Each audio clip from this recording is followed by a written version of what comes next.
In a world just overflowing with information, how do you, cut through all the noise? How do you get to what really matters? Become truly well-informed quickly without sort of drowning? Well, that's our mission today. We're taking a deep dive into something that had a profound and often quite contradictory impact on global commerce. We're talking about former President Donald Trump's America First global commerce strategy. We've pulled together a pretty comprehensive analysis, looked at the sources you've shared to draw out the core ideas, the real-world consequences, and the lasting legacy of these policies. So our mission for you today is to unpack exactly what this strategy was, how it was implemented, think tariffs, intense negotiations, what its actual economic consequences turned out to be, both here at home and abroad, and crucially, how it fundamentally reshaped the international trading system and, what that means for all of us going forward. Okay, so let's really dig into this then. What was the core philosophy behind President Trump's America First trade doctrine?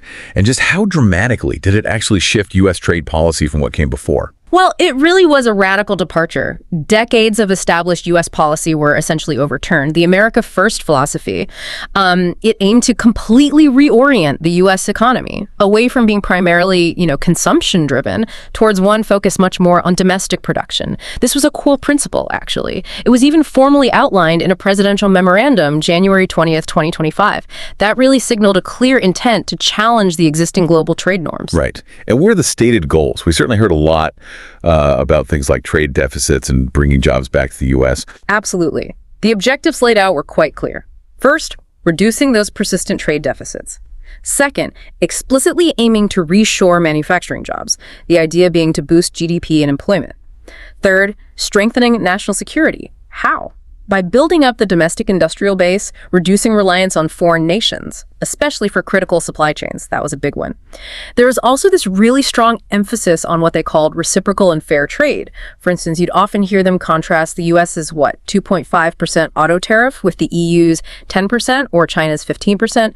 The argument was for a more level playing field. And finally, the policy also aimed to raise federal revenue and deter things like intellectual property theft and unfair subsidies. Okay, that explicit link between economic goals and national security is fascinating. It seems like it gave the administration more tools, maybe broader authority. Exactly. That fusion, that deliberate fusion of economic and national security objectives, that was a defining characteristic. Trade imbalances were explicitly blamed for, quote, hollowing out America's manufacturing base and also for making the defense industrial sector dependent on foreign adversaries. That kind of language. Strong language. Very. And that framing allowed the administration to invoke broader legal authorities. Notably, the International Emergency Economic Powers Act, i.e. EPA, they could do this under declarations of a national emergency. So they cited things like fentanyl trafficking or even just a general economic national emergency. Right. So using national emergencies to justify economic actions. Precisely. It provided a powerful and you could argue very expansive justification for actions that might otherwise look like straightforward economic protectionism. Okay, so with this philosophy and these justifications in place, how do they actually go about implementing this vision? What was the main instrument they used to try and achieve these, ambitious goals? The primary instrument, without a doubt, was the widespread imposition of tariffs. And they weren't just imposed arbitrarily, they leveraged specific legal powers already on the books. So you had Section 232. That allowed tariffs based on national security grounds. That's what they used for steel and aluminum imports, initially 25% for steel, 10% for aluminum. But those later surged to 50% for both, and it was even extended to cover autos and auto parts. Wow, 50%. Yeah. Then there was Section 301. This was a key tool used mainly against China. The justification was unfair trade practices, IP theft, forced technology transfer, things like that. That led to multiple rounds of tariffs. It started with about $34 billion worth of goods, but escalated all the way up to $200 billion. Okay. And as we just mentioned, the IEEPA was also used, declaring national emergencies. That resulted in 25% tariffs on most goods from Mexico and Canada, and 10% on goods from China. Finally, they also talked about reciprocal tariffs. The stated aim was simply to match other countries' tariff rates. They even had a formula based on trade deficits. A formula, really? Yeah. U.S. trade deficit with country A, U.S. imports from country A too. That was the idea anyway. So what was the cumulative effect? All these different actions, different justifications. what did it do to the overall U.S. tariff level? The average effective U.S. tariff rate saw a dramatic, truly historic increase. It surged from around 2.5% to an estimated 27% by early 2025. That's a level we haven't seen in over a century. And notably, a universal 10% tariff under IEPA took effect across the board on April 5th, 2025. Okay, 2.5 to 27%. That's huge. Now, this is where it gets really interesting, the timeline. You mentioned the precedent set in the first term, but 2025 saw this incredibly rapid escalation. Can you walk us through the pace of that, the magnitude of how these tariffs rolled out just that year? Absolutely. The second term saw an unprecedented acceleration. It was dizzying. Remember, the initial steel and aluminum tariffs and the start of the China trade war in 2018-2019, that had already put about 60% of U.S.-China trade under roughly 20% tariffs. But 2025 is, well, it was something else entirely. Yeah, set the scene for us. Right. February 1st. An executive order hits. 10% tariffs on all Chinese imports and 25% on Mexico and Canada, explicitly linked to a fentanyl emergency declaration. And crucially, this also eliminated the de minimis exemption for Chinese goods. Ah, the small packages exemption. Exactly. So even small value imports, which used to come in tariff-free, were now hit. Then, just 2 days later, February 3rd, there's a temporary 30-day pause announced for the Mexico and Canada tariffs. A bit of whiplash. A brief pause. Brief indeed. By February 10th, those steel and aluminum tariffs we mentioned, they jump significantly, up to 50%. Okay, so things are ramping up quickly. What happened in March? March 4th, the 25% tariffs on Canada and Mexico officially go into effect, though there was a limited 10% rate kept for Canadian energy products. And on the same day, Chinese import tariffs were doubled from 10% to 20%.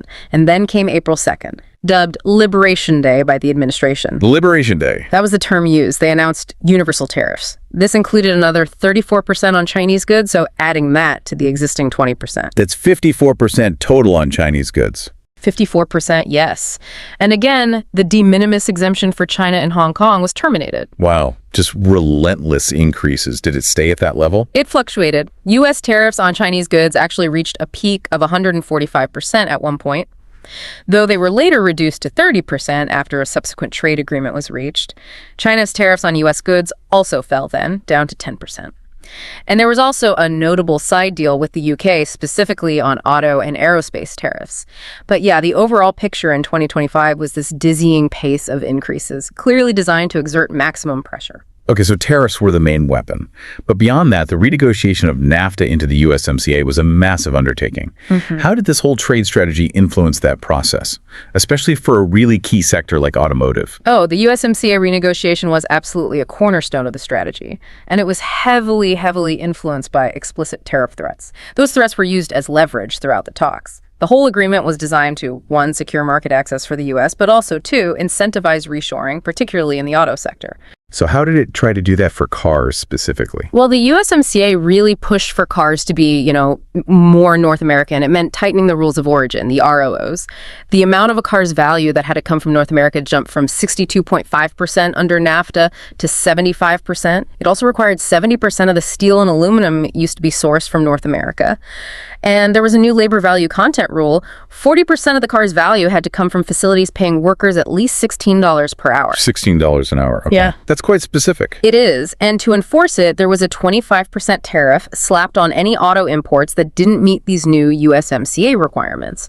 This whole negotiation style, very aggressive, unilateral, using tariffs as a constant negotiating tool, it generated immense uncertainty. And frankly, it made many U.S. allies seriously question America's reliability as a trade partner. Okay, so we've laid out this ambitious vision, the powerful tools used, the rapid implementation, but now let's step back and look at the actual impact, the real-world consequences for the U.S. economy itself and for individual American households.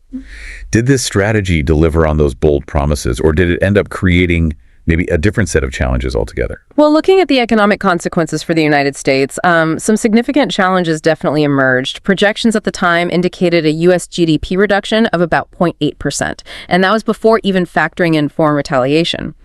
With countermeasures from other countries, that projected GDP hit rose by another 0.2%. So a full percentage point, potentially. Potentially, yes. The World Bank, for example, they downgraded the U.S. economic growth forecast pretty significantly, down to 1.4% in 2025 from 2.8% the year before. And they specifically cited the trade wars as a key reason for that downgrade.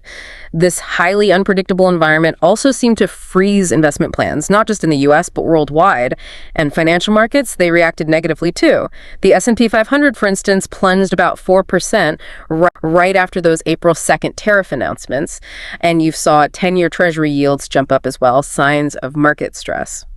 So who really ended up paying for these tariffs? Was it foreign producers absorbing the cost, as sometimes suggested, or did the burden fall elsewhere, directly impacting, the average American consumer and their household budget? Yeah, that's a really critical question, and the answer might be counterintuitive for many listeners. Well, the tariffs were, of course, levied on foreign goods coming in.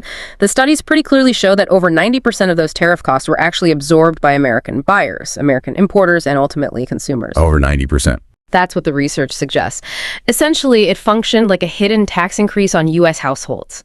The estimates were around $11,183 per household in 2025, rising potentially to $4,445 in 2026. Wow. So it's not just abstract economic models we're talking about here. These are very tangible impacts on people's wallets. Exactly right. And we saw real-world examples play out. There was a company, Picnic Time, Inc., they raised their prices by 14%, citing tariffs.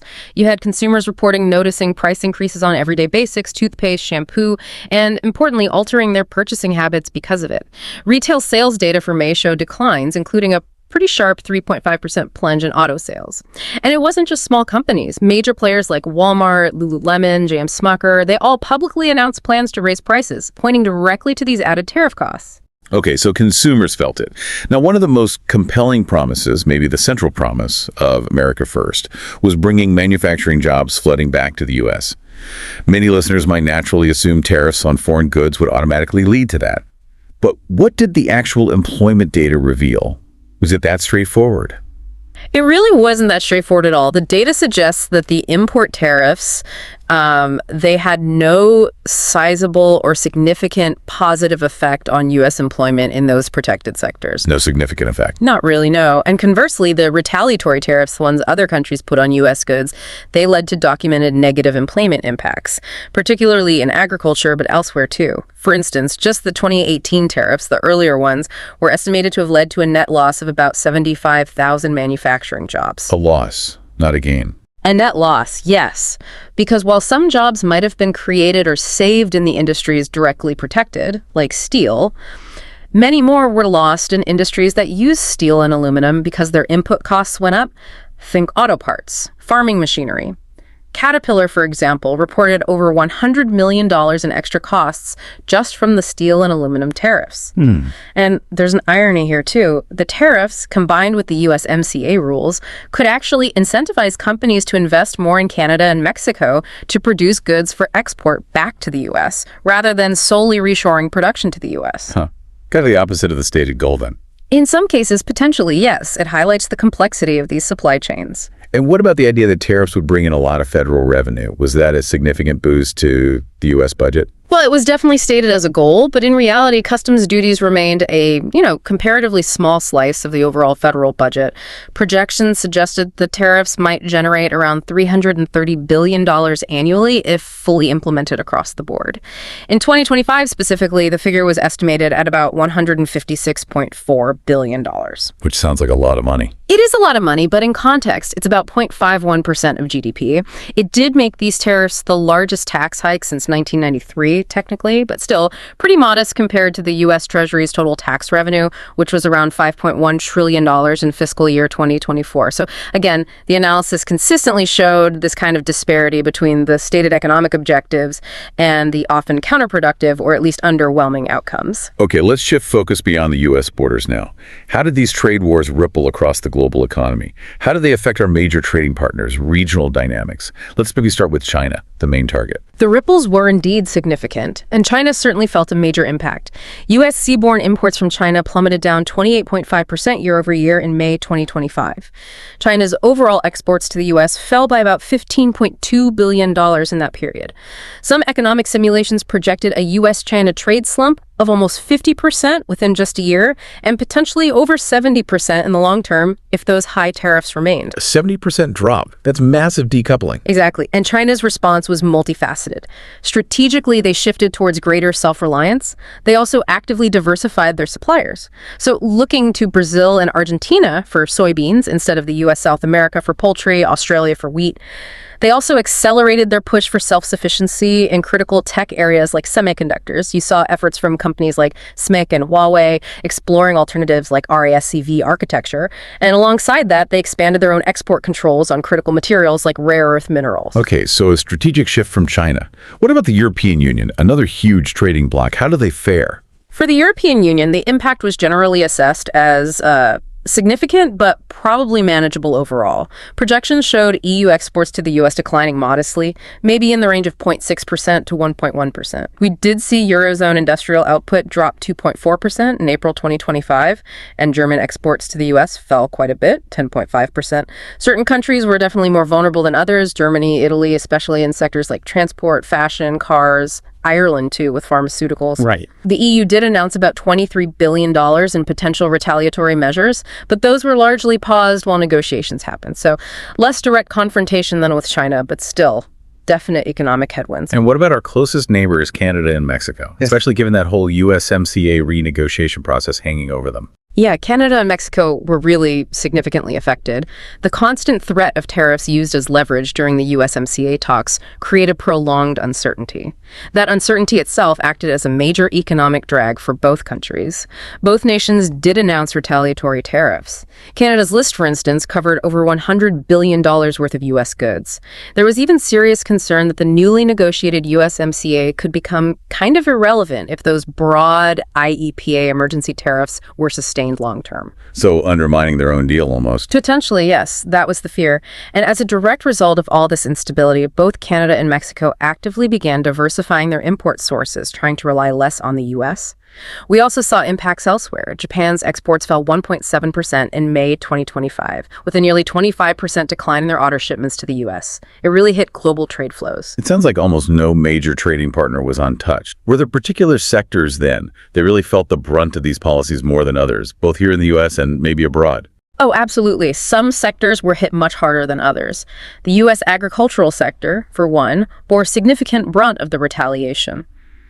U.S. soybean exports to China, a massive market, declined substantially. Overall, studies estimated over $27 billion in losses just in U.S. agricultural exports due to retaliation from 6 major trading partners between mid-2018 and the end of 2019. Soybeans alone accounted for over 70% of those losses. $27 billion, that's huge for farmers. It was devastating for many, and farmers became heavily reliant on taxpayer-funded bailouts, about $23 billion during the first term, and another $10 billion announced in late 2024. On top of losing markets, they also faced increased input costs from tariffs on things like farm equipment and fertilizer. And meanwhile, China and other partners just shifted to suppliers they saw as more reliable, like Brazil and Argentina. Okay, so agriculture took a big hit. What about manufacturing and automotive, given the reshoring goals? Well, as we discussed, while reshoring was the goal, the unpredictable environment often just froze investment decisions. Companies were hesitant, and the higher steel and aluminum costs were a direct hit. A 50% tariff could add over $2,000 to the production cost of a single vehicle, potentially. $2,000 per car. That was an estimate, yeah. It impacts all sorts of steel-using industries. Remember Caterpillar reporting over $100 million in extra costs? And again, that paradoxical effect where tariffs might actually incentivize investment outside the U.S., in Canada or Mexico, to serve the U.S. market under USMCA rules. Right, and the tech sector, that seems uniquely vulnerable with its global supply chains. Extremely vulnerable. The effects there were particularly stark. You saw companies like Apple actively beginning to move parts of their manufacturing out of China, diversifying to places like India and Vietnam. Gaming giants Sony, Microsoft, Nintendo, they all warned publicly about severe disruptions to their production and potential price hikes. NVIDIA actually did raise GPU prices by as much as 15%, citing tariffs. Nintendo was reportedly blindsided by new tariff rates hitting production of its upcoming Switch 2 console, leading to potential delays. Blindsided, huh? Yeah, and reshoring complex tech manufacturing back to the U.S. was widely seen as unrealistic. certainly in the short term. The US-China tech war really evolved into what looks like a permanent structural shift. It accelerated China's self-reliance push, and it positioned those ASEAN nations, Vietnam, Thailand, etc., as key tariff arbitrage hubs. Tariff arbitrage hubs, meaning companies move there just to avoid the tariffs. Essentially, yes. Relocating final assembly or key parts of the supply chain to those countries to avoid direct U.S. tariffs on goods originating from China. But that itself raises new concerns about cybersecurity, data sovereignty, supply chain visibility. It's complex. Okay, one more sector. Steel and aluminum themselves, the ones the tariffs were supposed to help directly. What happened there? Well, the tariffs did aim to bolster domestic production, and they did lead to increased U.S. steel prices, which helped domestic producers' bottom lines initially. However, as we touched on, any job gains in the steel and aluminum industries themselves were likely more than offset by job losses in the industries that use steel and aluminum. Those user industries employ vastly more people, over 12 million Americans. Remember that estimate of 75,000 manufacturing jobs lost just from the 2018 tariffs? That's largely attributed to the higher costs for downstream industries. Think it's construction, automotive, packaging aluminum, for instance, is like 80% of an airframe's weight.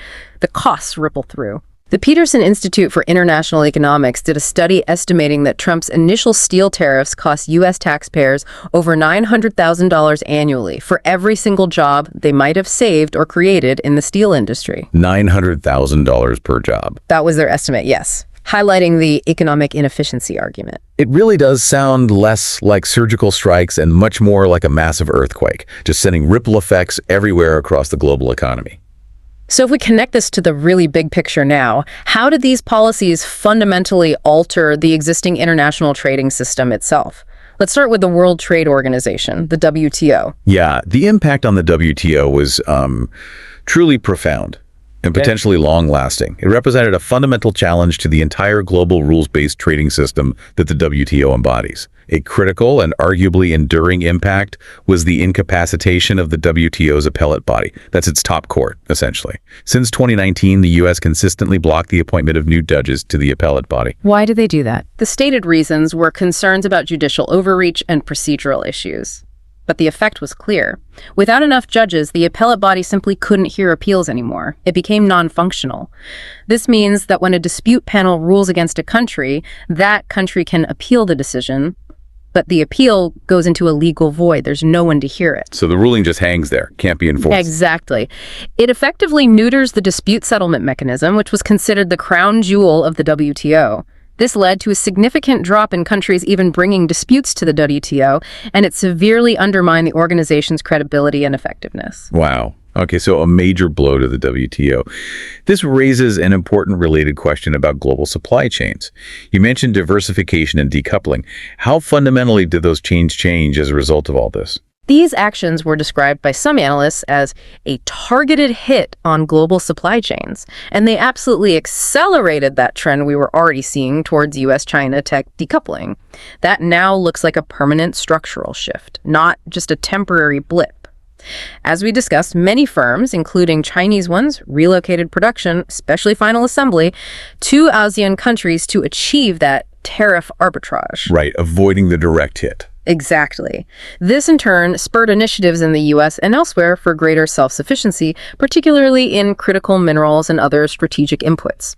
You started hearing serious talk about the nascent emergence of potentially two separate economic blocs, one centered around the U.S. and its allies, the other around China. Businesses globally responded very practically.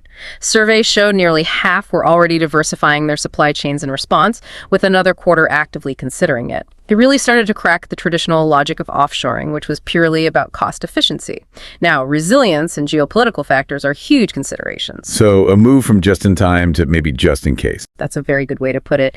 And this splintering of supply chains, this regionalization, also heightened concerns about cybersecurity and data sovereignty as information flows became more fragmented. Okay, so with the big multilateral institutions like the WTO weakened, did we see a corresponding rise in other types of trade agreements? Maybe more bilateral deals, country to country, or regional pacts? Yes, that's another observable trend. In that environment of weakened multilateralism, we definitely saw a discernible proliferation, or at least a greater focus on bilateral and regional trade agreements. The US-UK trade deal aimed at lowering tariffs on British auto and aerospace goods is a good example. While we didn't see a flood of huge, sweeping new regional pacts immediately materialize, the emphasis shifted towards these more direct negotiations. Although creating instability, the U.S. also imposed those 10% IEEPA tariffs on exports from many existing free trade agreement partners, like those in Latin America. So undermining existing deals while pursuing new ones. It created a very messy picture. But the overall trend reflects a sort of pragmatic adaptation. With the big multilateral system struggling, countries turned to direct, often politically driven, negotiations as an alternative. So bringing it all together then, what's the overall assessment? How effective was this America First strategy in actually achieving its own stated goals? And perhaps more importantly, what is its enduring legacy on global commerce? What's changed for good? Looking at the overall effectiveness, the broad consensus among economic analyses is that the strategy had a net negative impact on overall U.S. economic welfare. Those stated goals, like significant job gains in protected sectors, they largely didn't materialize in the data. And as we saw, retaliatory tariffs actually led to negative employment impacts in other sectors. The trade deficit wasn't clearly or consistently reversed by these actions either, and tariffs, while generating some revenue, remained a minor source compared to the overall federal budget. One assessment described the tariff gambit as proving far more reversible than resolute, meaning the economic impacts could be undone relatively quickly if policies changed, but the political commitment wasn't always as firm as the rhetoric. Okay, so net negative on effectiveness versus stated goals. What about the lasting legacy then? What are the big changes that seem likely to stick around? Well, there are several key aspects to the enduring legacy, I think. First, increased protectionism.